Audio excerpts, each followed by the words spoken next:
पहले आइए छोटा सा शंकराचार्य जी का भी चरित्र हम लोग श्रवण कर लेते हैं, जिन्होंने इस भारत भूमि के ऊपर जब सनातन धर्म की नैया डगमगाने लगी, अधर्मियों का जब महाराज बहुत ज्यादा बोलबाला हो गया, अधर्मी लोग बहुत ज्यादा महाराज यहाँ पर धरती के ऊपर उल्टे सीधे पंथों को पैदा, जैसे आज नए नए पंथ पैदा हो रखे हैं, ऐसी सज्जनों उस समय धरती पर नए नए पंथ पैदा हो गए थे। और महाराज उस समय उन पंथों को समाप्त करने के लिए और बौद्ध आदि के उस प्रचार को समाप्त करने के लिए शंकराचार्य, जो साक्षात भगवान शंकर ही धरती के ऊपर अवतार लेकर के महाराज आए हैं। बोलो शंकर भगवान की जय। भगवान शंकर जो साक्षात शंकराचार्य के रूप में महाराज आए हैं, और शंकराचार्य के रूप में आकर के उन्होंने धर्म की स्थापना की है, चार पीठों की स्थापना की है। ये जो चार पीठ पूर्व पश्चिम उत्तर दक्षिण में आप देखते हो, ये चारों पीठ आदि शंकराचार्य ने महाराज स्थापित किए। आदि शंकराचार्य ने महाराज चारों पीठों की स्थापना की है। कहते हैं कि शंकराचार्य जी का जो अवतार हुआ वो दक्षिण भारत के केरल प्रदेश में, जो केरल आज महाराज देखो कितना महामारी से ग्रसित है। कौन सी महामारी? जहां गायों के ऊपर भी महाराज खुल्लम खुल्ला अत्याचार होता है, क्योंकि वहां का जो राजा है, वहां का जो महाराज शासन है, वो शासन है ही ऐसा कि खुल्लम खुल्ला महाराज गाय को काटते हैं, लेकिन कोई बोलने वाला नहीं है। वहां के जो मंत्री हैं वो भी खुल्लम खुल्ला महाराज बोलते हैं, लेकिन कोई ऐसा नहीं है जो उनको चुप कर सके। और सजनों, उस केरल प्रदेश के पूर्णा नदी के तट पर स्थित कालंदी के कालटी नामक गांव में पिता शिव गुरु और माता सुभद्रा वशिष्ठ जी के यहाँ विक्रम संवत 845 के अंदर महाराज शंकराचार्य जी का अवतार हुआ। पंचमी को, वैशाख शुक्ल पक्ष की पंचमी को शंकराचार्य जी ने अवतार ग्रहण किया है, और उनका नाम भी माता पिता ने शंकर रखा है, क्योंकि भगवान शंकर की आराधना की है, और भगवान की शंकर की आराधना करने से उनके यहाँ साक्षात भगवान शंकर पुत्र रूप में अवतरित हुए हैं। बोलो शंकर भगवान की जय।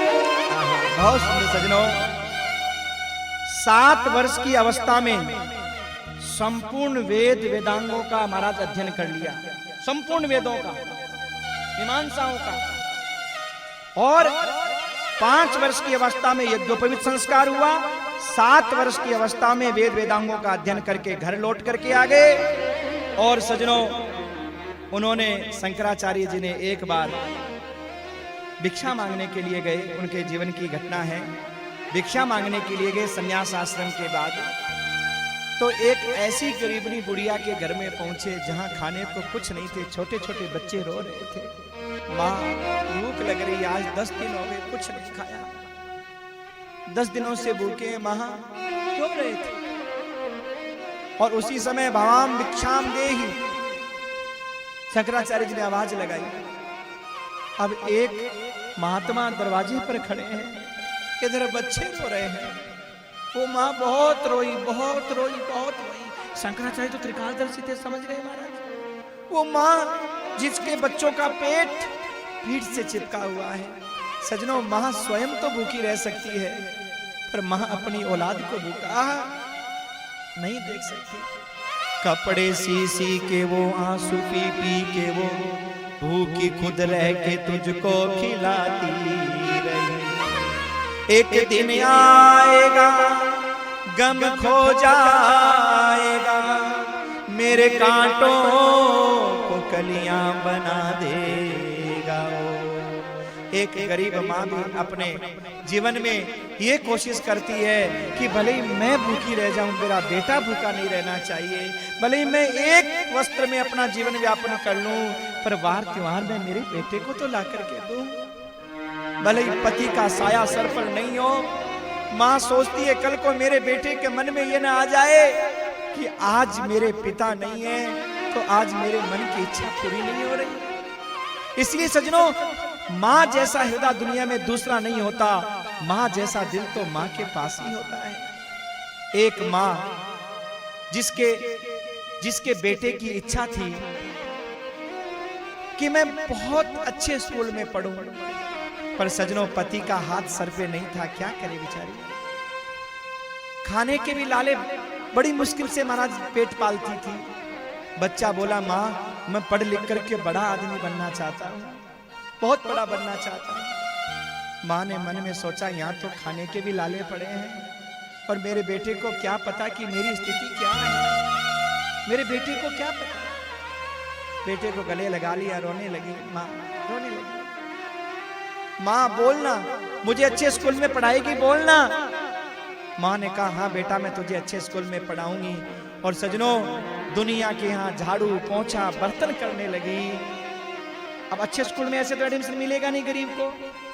किसी बड़े आदमी के हाथ जोड़े, पैर पकड़े, बाबूजी मेरे बच्चे को एडमिशन दिला दो, मेरा बच्चा, मेरे पति नहीं है, इसके पिता नहीं है दुनिया में, मैं गरीबनी हूँ, मेरे बेटे की मन में इच्छा है, बहुत होशियार है, होनहार है, पर बाबूजी हमारा कोई नहीं है सिफारिश करने वाला, हमारे पास धन भी नहीं है बाबूजी, आप। उस भले आदमी को दया आ गई, बड़े स्कूल में एडमिशन हो गया। माँ झाड़ू करती, पोंछा करती, दिन रात काम करती, अपने बच्चे की फीस जमा करती। और सजनों जब स्कूल में फीस जमा करने के लिए जाती तो बच्चा माँ से बोला, माँ तो यहाँ मत आया कर। क्यों बेटा, क्या हुआ? बोले, माँ जब तू आती है ना तो मुझे शर्म बहुत आती है। माँ को धक्का लगा। क्यों बेटा? माँ और बच्चों के माता पिता आते हैं, सुंदर सुंदर वस्त्र पहन करके आते हैं, और तू फटे पुराने कपड़े पहन करके आती है, तेरे एक आंख भी नहीं है, सब मुझे कहानी का बेटा करते हैं, तू मत आया कर। माँ को बहुत दुख हुआ, बहुत दुख हुआ, और मन में सोचने लगी, बेटा अगर मैं नए नए कपड़े पहनने लग गई तो तू क्या पहनेगा? अगर मैं अच्छे से रहने लग गई तो तेरी फीस जमा कौन करेगा? बहुत रोई, पर बच्चे को माँ ने कुछ नहीं कहा, गले लगा के बोली, मेरे लाल मैं नहीं आऊंगी, तू मन लगा करके पढ़ना, तू इतना बड़ा आदमी बनना कि तेरी कोई हंसी नहीं उड़ाए, तुझे कोई कुछ नहीं कहे, और बस मैं उसी दिन तुझसे मिलूंगी। माँ फीस जमा कराती रही, हारी बीमारी में काम करती रही। लोग कहने लगे, माताजी बीमार हो, थोड़ा आराम कर लो, पर माँ आंसू पहुंचती हुई कहती है, अगर मैं आराम करूंगी तो मेरे बच्चे की फीस कैसे जमा होगी, मेरा बेटा बड़ा आदमी कैसे बनेगा, मेरे बेटे का सपना कैसे साकार होगा। हारी में बीमारी में भी महाराज वो माँ काम करती रही, और काम करके उस बच्चे को पढ़ा करके एक दिन बड़ा आदमी कलेक्टर बना दिया। महाराज कलेक्टर बन गया उसका बेटा। अखबार में फोटो आई, गांव वाले बोले, माताजी बधाई हो बधाई हो, अरे तुम्हारा बेटा तो बड़ा आदमी बन गया, कलेक्टर बन गया। माँ को बड़ी खुशी हुई, मेरा बेटा कलेक्टर बन गया, पर फिर भी मुझसे मिलने नहीं आया। क्या बात है, मेरा बेटा मुझसे मिलने क्यों नहीं आया? हाँ? अब तो वो बड़ा आदमी हो गया, अब तो कोई हंसी भी नहीं उड़ाएगा। लगता है मेरे बेटे के पास समय नहीं है। तो जो खबर लेके आया था बोला, बाबूजी मेरा बेटा कहाँ पर कलेक्टर है, मुझे एक बार लेकर के चलो। बहुत दिन हो गए बेटे को देखे हुए, बेटे से मिलना चाहती हूँ, मन में इच्छा है बेटे से मिलने की, बहुत दिन हो गया, इतना सा था, इतना बड़ा हो गया होगा अब तो, मैं मिलना चाहती हूँ, मुझे लेके चलो बाबूजी उसके पास। और महाराज कलेक्टर के ऑफिस में लेकर के उस बूढ़ी को गए। दरवाजे पर चपरासी खड़ा था, चपरासी से कहा, कलेक्टर साहब से जाकर के कहो उनकी माँ उनसे मिलने के लिए आई है। कलेक्टर से जाकर के चपरासी ने कहा, एक बुढ़िया फटे पुराने कपड़े पहन करके दरवाजे पर खड़ी है, और साहब वो आपको अपना बेटा बोल रही है। कलेक्टर ने मन में सोचा, मैं इतना बड़ा आदमी और वो बुढ़िया यहां भी मेरी बेइज्जती कराने के लिए आ गई। कलेक्टर बोला, मेरी माँ? अरे मेरी माँ तो बचपन में मर गई, कोई गांव की बुढ़ी आई होगी पैसे वैसे मांगने के लिए, पैसे दे के निकाल दो। और जब सुना कि मेरी माँ बचपन में ही मर गई, तो बूढ़ी माँ तो महाराज धरती चकराने लगी। काटो तो खून नहीं, मानो मन करने लगा, धरती माँ तू फट जा और मैं तेरे अंदर समाहित हो जाऊं, समाहित। और बुढ़िया माँ वापस लाठी का सहारा लेकर के गिरती पड़ती, चल दी महाराज, नहीं रुकी, चल दी वहां से। कलेक्टर गाड़ी में बैठ करके जाने लगा, ड्राइवर ने अचानक ब्रेक लगाया। क्या हुआ? बोले साहब आगे एक कोई औरत आ गई है, बुढ़िया आ गई है गाड़ी के आगे। कलेक्टर ने नीचे उतर के देखा तो कोई और नहीं, उसकी मां ही थी। तो दुनिया छोड़ के उसके हाथ में एक कागज लगा हुआ था, किसी से कागज लिखवाया था। कलेक्टर ने दौड़ करके उस कागज को हाथ में लिया तो उसमें लिखा था, बेटा तू किस किस को कहेगा कि मेरी मां मर गई, किस किस को बोलेगा? देख बेटा, अगर मेरे नसीब में सुख होता तो भगवान तेरे पिता को ही दुनिया से क्यों लेकर के जाता? मेरा तो उसी समय निर्णय हो गया था कि मेरे भाग्य में सुख नहीं है मेरे लाल, लेकिन मुझे खुशी इस बात की है कि तूने जो सपना देखा था वो इस बूढ़ी ने कैसे भी पूरा कर दिया मेरे लाल। चाहे मेरे सपने पूरे हुए या नहीं हुए, पर इस बुढ़िया ने तेरे सपने तो पूरे। और बेटा तूने सही कहा कि तेरी मां तो बचपन में ही मर गई। मैं तो उसी दिन मर गई थी जिस दिन तेरे को कलेक्टर बनाने का सपना देख लिया। अरे जिसके पास रोटी खाने की औकात नहीं थी उसका बेटा कलेक्टर। जिस दिन तुझे कलेक्टर बनाने का सपना देख लिया मेरे लाल, मैं तो उसी दिन मर गई थी। बेटा मुझे तेरी गाड़ी का, धन का, कोठी का कोई शौक नहीं है। मैं दुनिया से जा रही हूं, लेकिन जाने से पहले बस मैं इतना बताना चाहती थी तुझे कि तू जिस काणी मां से आज तक नफरत करता आया ना, तूने कभी यह जानने की कोशिश नहीं की कि मेरी एक आंख गई कहां। अरे मेरी तो भगवान की दी हुई दोनों आंखें थी मेरे लाल, लेकिन बचपन में खेलते खेलते तेरी एक आंख फूट गई थी, तेरी एक आंख खराब हो गई थी। मैंने डॉक्टर के आगे हाथ जोड़े, पैर पकड़े, डॉक्टर साहब मेरी दोनों आंखें ले लो, मेरे बच्चे ने तो कुछ दुनिया देखी नहीं है, मेरे बच्चे का पूरा भविष्य बिगड़ जाएगा, मेरी दोनों आंखें ले लो, पर मेरे इस बेटे की एक आंख लगा दो डॉक्टर साहब। और बेटा मैंने एक आंख अपनी तुझे दे दी। इस काणी मां से तो तू नफरत करता रहा, लेकिन मेरी आंख से कभी नफरत मत करना मेरे लाल, इस आंख से कभी नफरत मत करना। सजनों कलेक्टर बहुत रोया, बहुत रोया, बहुत रोया, पर अब रोने से क्या फायदा? क्यों? क्योंकि मां तो दुनिया छोड़ करके जा चुकी। अरे बेटा तूने मां की कदर नहीं जानी, अरे बेटा तूने मां की कदर नहीं जानी, अरे बेटा तूने मां की कदर नहीं जानी। जब मां ने तुझे दूध पिलाया, जब मां ने तुझे दूध पिलाया, तब तूने मां जानी, अरे बेटा तूने मां की कदर नहीं जानी, अरे बेटा तूने मां की कदर नहीं जानी। मां मेरी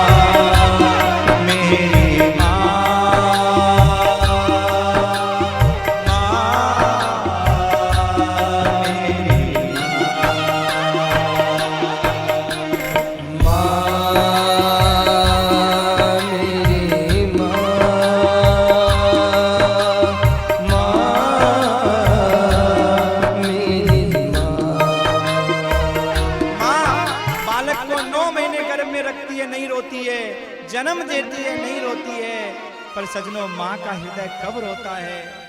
जब बेटा बड़ा होने के बाद में सामने खड़े होकर के कहता है तूने मेरे लिए किया क्या है। बड़ा कहता है छोटे के लिए, छोटा कहता है बड़े के लिए, और तब माँ का हृदय रोता है और कहती है बेटा तूने माँ की कदर नहीं। होता है माँ का हृदय। और सजनों आज शंकराचार्य जी ने भी देखा क्या कि वो बूढ़ी माँ जिसके छोटे छोटे बच्चे रो रहे हैं, भिक्षा मांगने के लिए आए, हाथ जोड़ करके वो बूढ़ी माँ कहती है हे महात्मा जी क्षमा करना, मेरे पास मीठी वाणी के उत्तर के अलावा और भिक्षा में देने के लिए कुछ नहीं है। और सजनों, उस मां और उस संतान की वो स्थिति देख करके जो साक्षात भगवान शंकराचार्य जी थे, उनकी आंख से आंसू निकलने लगे और शंकराचार्य जी ने रोते हुए महाराज आंखों से अश्रुपात हो गया, एक स्तोत्र का गान किया जिसको कहते हैं कनक धारा स्तोत्र। अंगम हरे पुरक भूषण माश्रयंती भृंगांग लैव मुकुलाभरणम। महाराज स्तोत्र का गान किया और जैसे कनक धारा स्तोत्र का गान किया, ऊपर से सोने की वर्षा महाराज कुबेर ने की है। सोने के भंडार भर दिए उस बूढ़ी मां के यहाँ शंकराचार्य जी महाराज।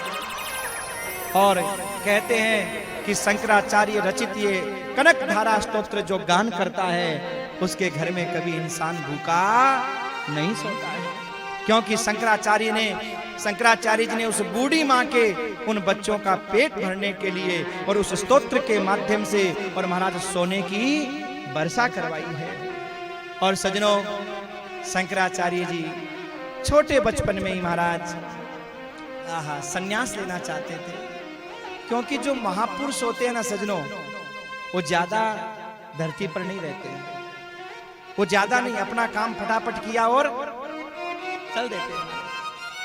तो समय नहीं था। अब मां से जब कहते कि मां मैं संन्यास लूं, तो मां रोने लग जाती। क्यों? पिता नहीं थे शंकराचार्य जी के, चले गए। एक मां थी अकेली। एक दिन शंकराचार्य जी ने लीला की, नदी में नहाने के लिए गए तो एक मगर पैर पकड़ करके खींच करके ले जाने लगा। मां रोई, चिल्लाई, बेटा शंकर, बेटा शंकर। बोले मां तूने मुझे सन्यास तो नहीं लेने दिया, पर ये मगर मुझे खा जाएगा, मैं दुनिया से चला जाऊंगा। कहा बेटा कोई उपाय? तो कहा मां ये मगर कह रहा है कि अगर तुम सन्यास दिलाने की हाँ कर दो तो ये मुझे छोड़ सकता है। अब उन्हीं की माया का बनाया हुआ मगर था।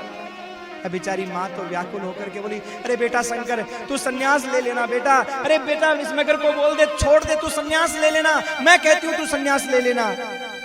अब बिना माँ की आज्ञा के सन्यास ले नहीं सकते। तो महाराज इस प्रकार लीला करके उन्होंने माँ से हाँ करवा ली। शंकराचार्य जी बाहर आए, माँ गले लगा करके बहुत रोई, मेरे लाल तू कैसे सन्यास लेगा? माँ अपनी बात पर है। माँ देख तूने कहा सन्यास ले लेना। बेटा शंकर एक बात बता, तेरे अलावा मेरा दुनिया में कौन है? कौन है दुनिया में मेरा? भगवान शंकर बोले माँ तेरी जैसी बहुत माँ है दुनिया के अंदर जिनका ये बेटा शंकर है, और वो आस लगा करके बैठी हैं कि ये शंकर कुछ आया है तो करके जाएगा। और माँ इस मातृभूमि का भी मुझे ऋण चुकाना है, इसलिए माँ मुझे जाने की आज्ञा दे। देख माँ मना मत करना।